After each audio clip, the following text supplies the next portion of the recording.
Yo tout le monde et bienvenue sur Seagulls Corner. On va passer à l'avant-match de Brighton versus Wolves. Dans un premier temps, je vais faire une brève analyse de l'actualité des retours de blessures et des blessures actuelles. Puis, nous passerons à mon prono magique. Et enfin, je vous proposerai ma composition d'équipe. Donc désormais, on va passer à l'actu des blessures. Donc, pour la blessure principale, celle qui nous avait fait peur la semaine dernière, parce que Welbeck est sorti sur civière.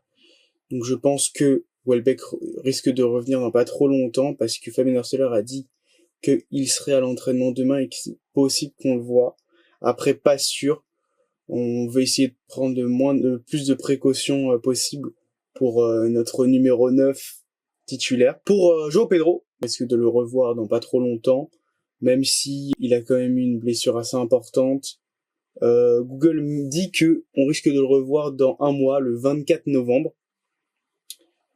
Tout comme James Milner, qui lui aussi, Google indique que c'est le 24 novembre. On n'a pas eu d'informations suite à la conférence de presse de Fabian Arcelor, mais à mon avis, ce sera le cas.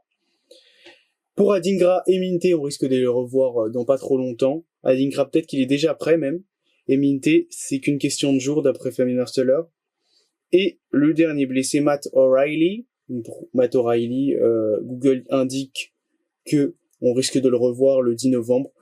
Mais il faut toujours mettre des pincettes sur ce genre d'informations parce que c'est jamais ultra officiel.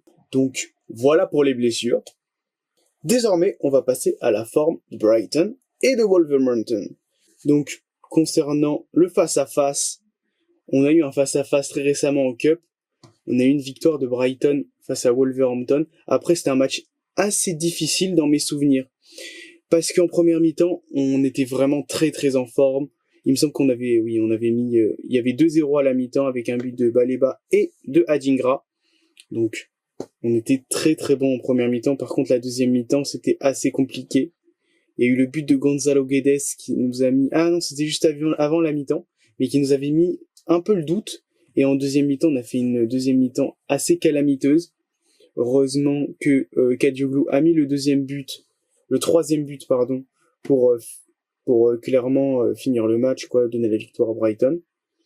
Même si Tommy Doyle, l'ancien de Manchester City, il me semble, a marqué. Maintenant, on va passer au cas de Brighton, la forme de Brighton.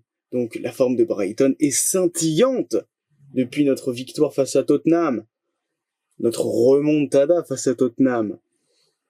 Et le dernier match face à Newcastle, malheureusement, je n'ai pas pu faire de review sur ce match parce que je n'ai pas assisté à ce match, malheureusement, j'étais indisponible. Mais on a vu un très très bon match de Brighton lorsque j'ai vu le résumé. Il y a eu surtout le but de Danny Welbeck à la 35e, un peu contre le cours du jeu, si je ne m'abuse. On a été plutôt dominé, mais ce qui a été intéressant, c'est surtout notre défense. On a tenu le choc, tout le monde a bien défendu. Verbruggen a été exceptionnel, homme du match. Donc je tenais à souligner cet effort. Donc on arrive contre Wolverhampton comme si on allait les bouffer, on allait les déchirer. Mais attention aux Wolves, même si ils sont derniers du championnat, lanterne rouge, ils ont fait un très bon match face à Manchester City. C'était vraiment très très serré. Les Wolves qui ont directement marqué un but avec Jürgen Strand Larsen sur une passe de Nelson Semedo millimétrée. Égalisation superbe de Josko Gvardiol. Et ce but un petit peu polémique parce que John Stones a mis un but de la tête à la 95e minute. Mais il y avait Bernardo Silva qui a légèrement gêné José Sa et ça aurait pu être annulé. Moi, j'étais plus de l'avis de ne pas l'annuler parce que Bernardo Silva était quand même en position pour éviter de gêner José Sa.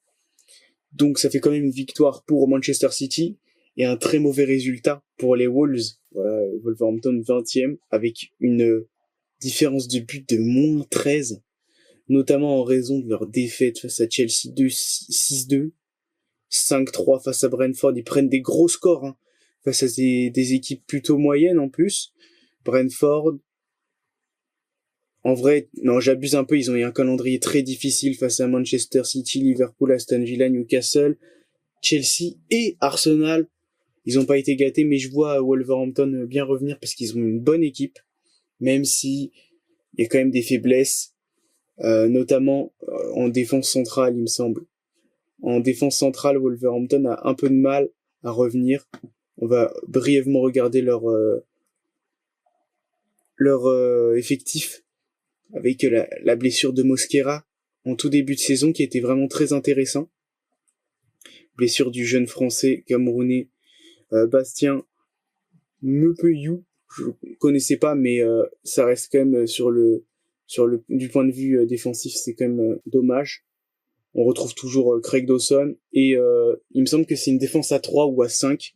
Il joue à 3 défenseurs centraux, 3 axiaux avec Craig Dawson, l'inusable Craig Dawson, Santi Bueno et Totti. Après, il y a un peu de concurrence entre les gardiens. Je sais pas si ça va être José Sa ou John Stone. À voir. Mais mon prono pour le match face à Wolverhampton, je vois un 3-1 pour les Seagulls, une victoire 3-1. Attention au piège, mais je reste sur mon prono 3-1. Désormais, on va passer à la compo d'équipe. Donc, pour ma composition d'équipe, évidemment que j'allais mettre Bert Verbruggen au cage. Il nous a sorti une masterclass la semaine dernière. Impossible de pas le mettre. Puis, on retrouve dans l'axe, évidemment, Dunk, le capitaine. Après, là, c'est un peu la zone grise. On sait pas trop si Van Eyck va être titulaire parce qu'il revient tout juste de blessure. Même si on l'a vu la semaine dernière, il a fait une entrée. Je sais pas si Igor sera titulaire. Je pense plutôt à Van Eyck. Sur le côté gauche, Kadioglu sera titulaire, à moins un retour d'Estoupinian. Mais je pense que ce sera Kadioglu qui a fait une très belle performance la semaine dernière. Veltman restera titulaire. Baleba, dans ce rôle de numéro 8-6, de remonter les ballons et tout, récupération de balles, exceptionnel. Il est insortable du 11. Là où il y a un peu de débat toujours, c'est avec Hinchelwood ou Wiffer, on sait pas c'est qui va être titulaire. Peut-être qu'Hinchelwood va être sur le banc parce qu'il a joué beaucoup de matchs depuis le début de la saison. Peut-être que Wiffer sera titulaire pour faire un petit peu tourner parce qu'on a un calendrier très difficile après Wolverhampton. Au poste de numéro 10, petite surprise, je me suis dit que notre ami Arcelor va vouloir un peu faire tourner les joueurs parce que on va avoir un calendrier, comme je l'ai dit tout à l'heure, très très difficile. Donc Enciso, numéro 10, Ruther en est le poste d'ailier droit. Même s'il manque un peu de vitesse, il peut totalement assumer ce rôle de numéro 7. Mitoma, aucun débat, en numéro 11, donc l'ailier gauche. Et Ferguson, alors Ferguson, je sais pas s'il sera titulaire, mais si Welbeck ne l'est pas, ça sera Ferguson. Soit pas de surprise, à moins un Ruther en numéro 9. Là par contre, il y aura du bricolage. Peut-être qu'Enciso sera numéro ailier, peut-être à la place de Ruther, peut-être qu'ils vont échanger entre Ruther et Enciso, peut-être qu'on va faire ça. Je sais pas, à voir.